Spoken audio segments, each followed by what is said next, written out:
Good afternoon and welcome to the Berean Coffee House. My name is Kevin Short. I'm a Christian philosopher of religion. Why Berean? Because the Bereans were noble in that they both believed, but they also investigated. Why Coffee House? Because the Coffee House played an important role in the English Enlightenment. I'm back earlier than I intended to be, and I'm not really back. This is just a one-off. But just to fill you all in, before I discuss why I'm back, I had a medical procedure back in November. It was earlier than was intended. It was moved up just a little bit. And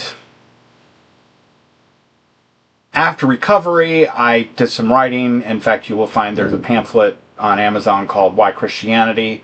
If you can look it up, it's currently available for $1.99. I do plan on releasing it for free at various points, but it's on there at the moment.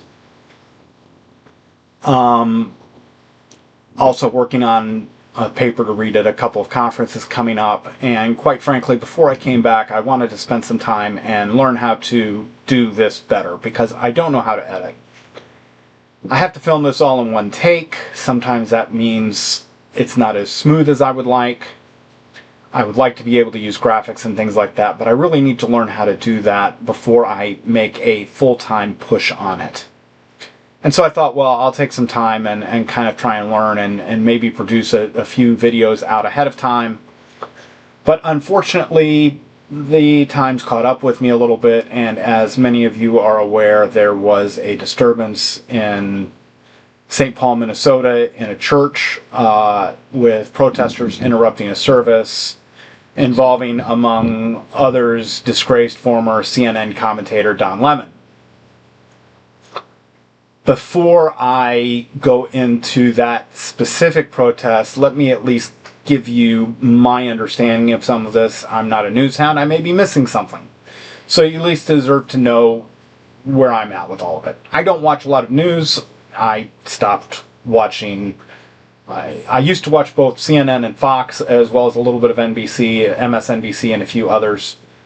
I wanted to get more than one side to a story.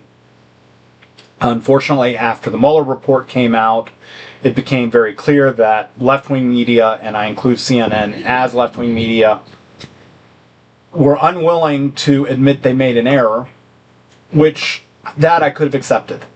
It's very easy to look at a story and get it wrong and, come back afterwards and say, hey, we made some mistakes, we've learned from it, these are the things we've learned. If they would have done that, I would have congratulated them.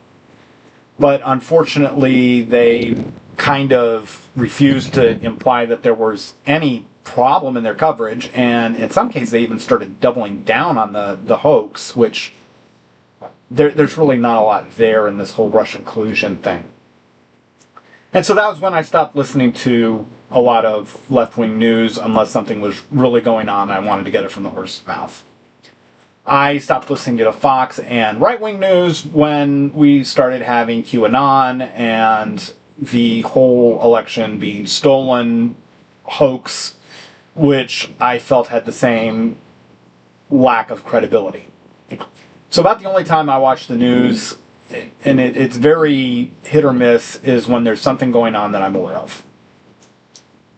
Back when the Renee Good shooting happened, I went online and looked into that a little bit, and I've heard about the ICE protests. I have heard and seen some indications of violence, including at least one case where they were apparently going after an ammunition or a gun case from the FBI or ICE, I'm not sure which. So it's bad. I don't know that it's all bad. I'm sure there's some peaceful protests going on as well, but there are apparently some problems going on. My understanding of why the protests are happening is that it comes down to two different things that are kind of being glued together. The first is that protesters don't want U.S. immigration laws to be enforced. Now, as a Christian, I'm not necessarily very sympathetic with that point of view. Scripture tells us in 1 Peter 2, starting in verse 13, be subject for the Lord's sake to every human institution, whether it be to the emperor or as supreme, or to governors, as sent by him to punish those who do evil, to praise those who do good. For this is the will of God, that by doing good you should put to silence the ignorance of foolish people. Live as people who are free, not using your freedom as a cover-up for evil, but living as servants of God. Now, I realize many people are not Donald Trump fans. Me included. I'm a lifelong Republican. I am a conservative. I'm not going to dodge that or, pretend it's false. I'm more moderate than I used to be for reasons perhaps I will discuss at some point. Or perhaps I should say my conservatism is more nuanced than it used to be when I was younger. That happens as you get older.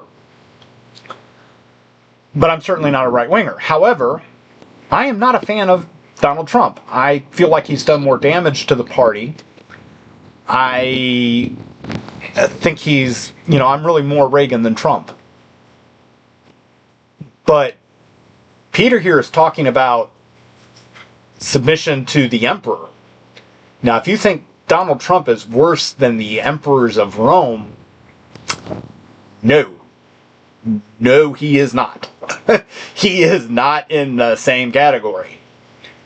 So, we have that. We also have Romans 13, where we are also told to obey the law and obey the powers, and we are told that, government is supposed to be enforcing the law.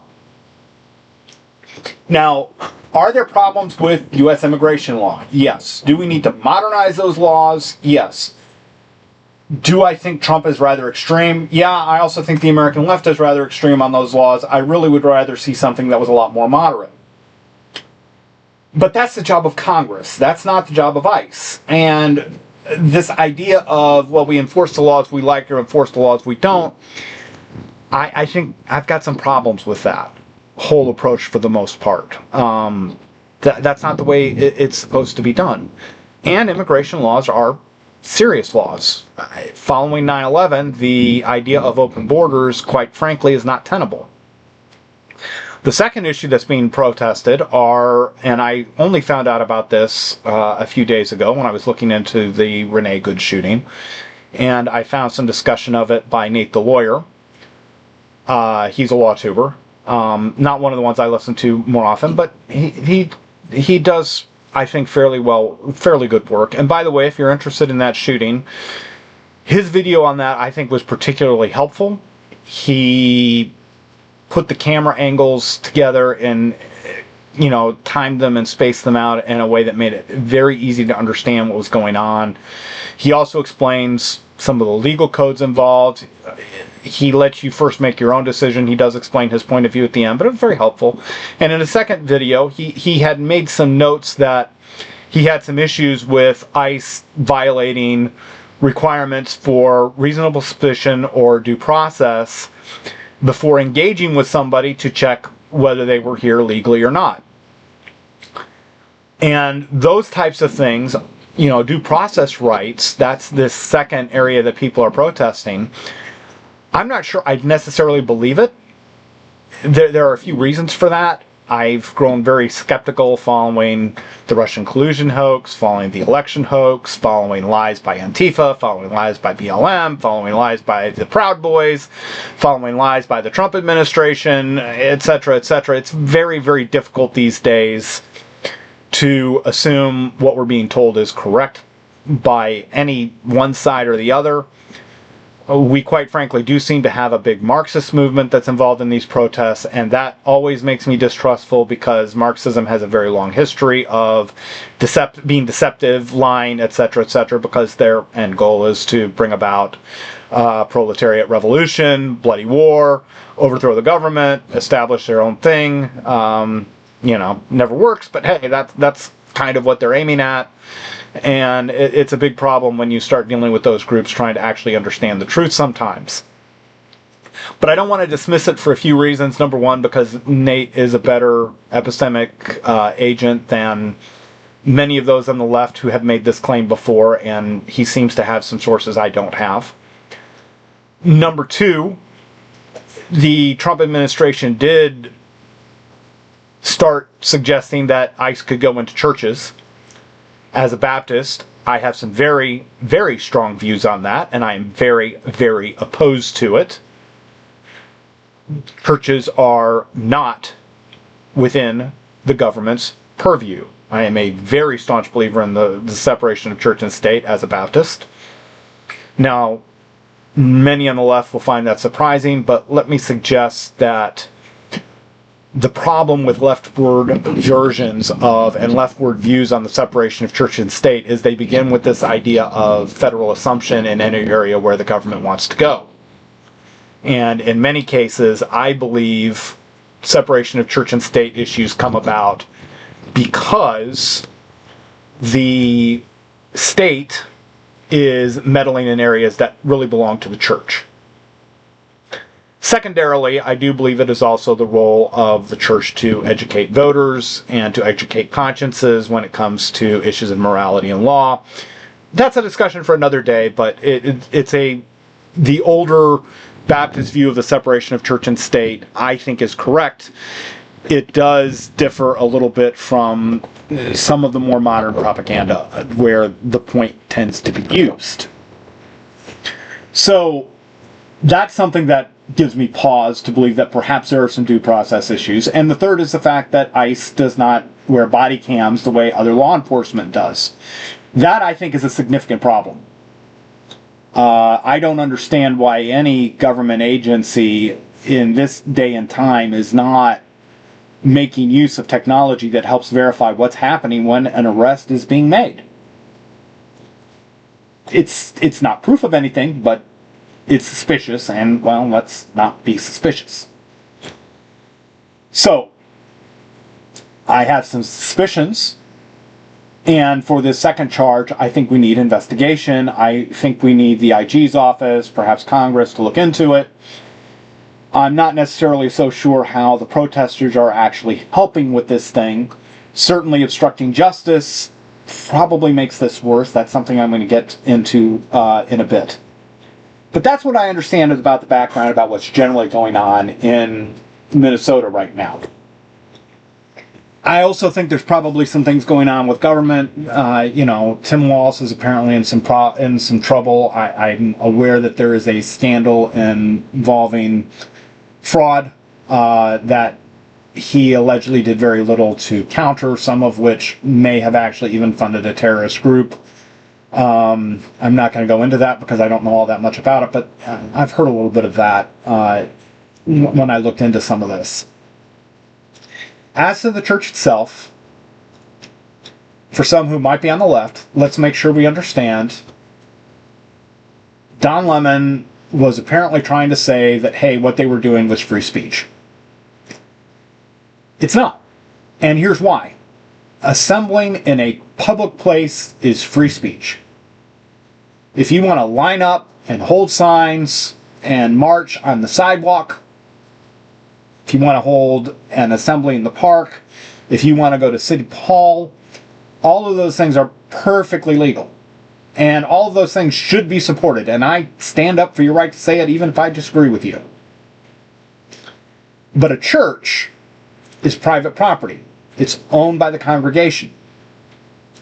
And so you can't just come in and do whatever you want, including breaking up a church service. So when they were asked to leave and didn't, and I'm not a lawyer, so there's some points here that I am not going to push very hard, but I think I'm at least safe in saying they committed criminal trespass. And I hope that the state of Minnesota will press charges.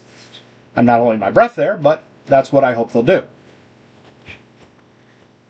The second thing that is being brought up, I'm seeing, is the Ku Klux Klan or the FACE Act. I know very little about those. I do know the FACE Act involves both abortion clinics and Christians, and it has been used to prosecute Christians. Sometimes I think in ways that are a bit extreme. But I think if that applies here, that yes, they should be prosecuted. This kind of thing is serious. Prohibiting First Amendment activity, including the freedom of worship. This isn't just, okay, we didn't let you have your time. Worship is a very central thing for Christians. And in my view, when we come in for worship, we leave our politics at the door. We may talk about issues where there are true Christian points to consider, such as with abortion. But worship is about retuning our hearts and showing what God is worth. And to trample on that is a very, very serious sin. And it's a very, very serious problem. And it's something that, yes, it should be prosecuted. If the FACE Act applies, apply it. I'm not comfortable saying it applies because, once again, I'm not a lawyer. Don't want to listen to a lot of non-lawyers speculating on the point. We'll let the government look into that. But criminal trespass certainly is there. So, as believers, how do we respond to this? I mean, you've probably seen the pictures I have of children being very, very upset and distraught at what was going on. This church is probably going to be shocked for a few weeks to months. The protesters boasted that they thought they would never be the same. I believe through the Lord Jesus Christ, this crisis will be healed with everything else. But I think there are a few things we should be doing going forward. Number one, we need to be very careful not to add fuel to the modern fire. Paul tells us, be angry and sin not, but he also says, let not the sun go down on your wrath. We are told that the wrath of man works not the righteousness of God. I was incensed. I believe I was righteously incensed when I first saw all of these stories. But that needs to be put away. We want to see justice done. We should ask our government officials to do their jobs and to investigate and prosecute. But adding fuel to the fire right now, quite frankly, is going to get somebody killed. We already had that with Renee Good. Now, I'm not going to go into the justification on the shoot again. Come to your conclusion. Nate, the lawyer, does a lot with that, but I'm not an expert there, so I'm not going to discuss that point here. But whether the shoot was justified or not, the fact is, these things are happening because of escalations between protesters and ICE. And those things are happening because of hysteria, emotionalism, a lot of rhetoric. And as Christians, we don't need to be adding fuel to that fire. We don't want to be egging this on. And if we start making our statements too expansive, that's exactly what we would be doing. So while in my heart, yeah, I'm a bit mad. I'm a bit angry. We need to put that aside. We need to try and be calm. And we need to push for calm. Second, and this is going to sound like it's obvious with the first, but it's not, but this is going to happen again. Apparently it's already happened a couple of times with at least one of the people who's involved in these protests. And when you've got someone like Don Lemon involved, it tends to, I guess, make a bigger splash. So I think we need to look at our plans for how we're going to deal with this at a church if it happens with us. Now, a lot of churches have security teams. If you have a security team, you need to know when and how you're going to get involved, which is probably there already. By the way, for those who may not know, the reason why churches have security teams goes back to 9/11.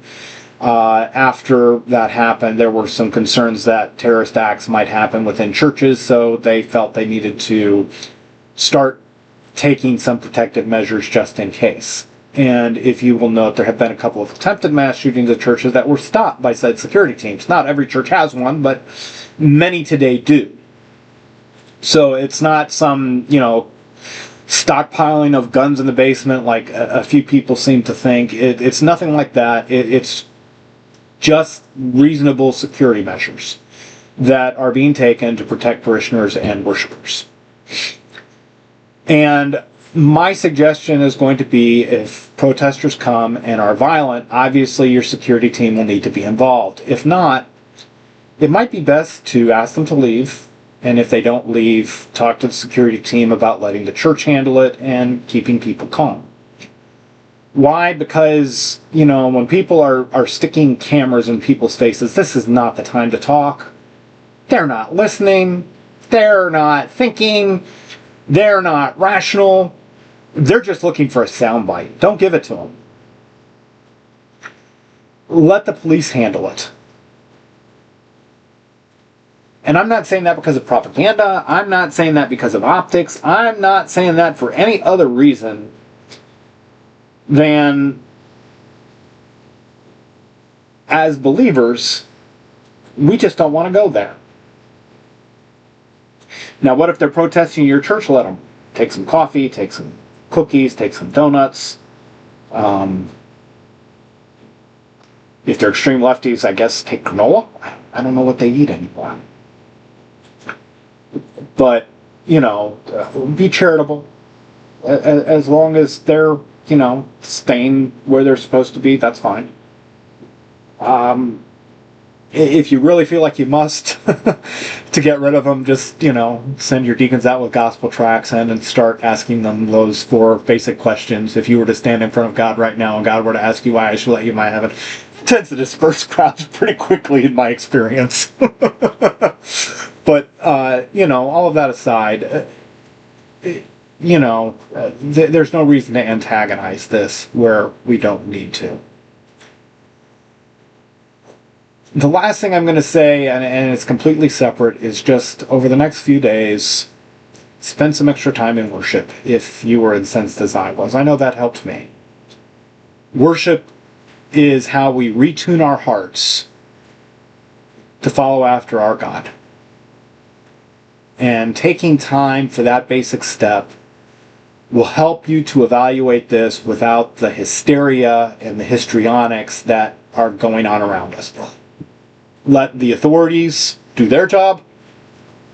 They will stand in front of God and they will give an account for how they have done that job. You or I will not.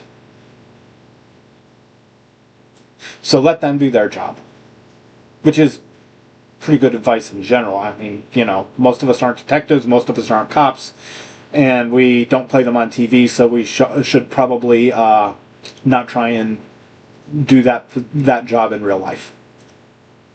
So just a few thoughts, not necessarily the most insightful things you'll see in the world, but just some thoughts from my heart on this particular issue because it is so crucial. I hope you have a good night. Thank you. Bye.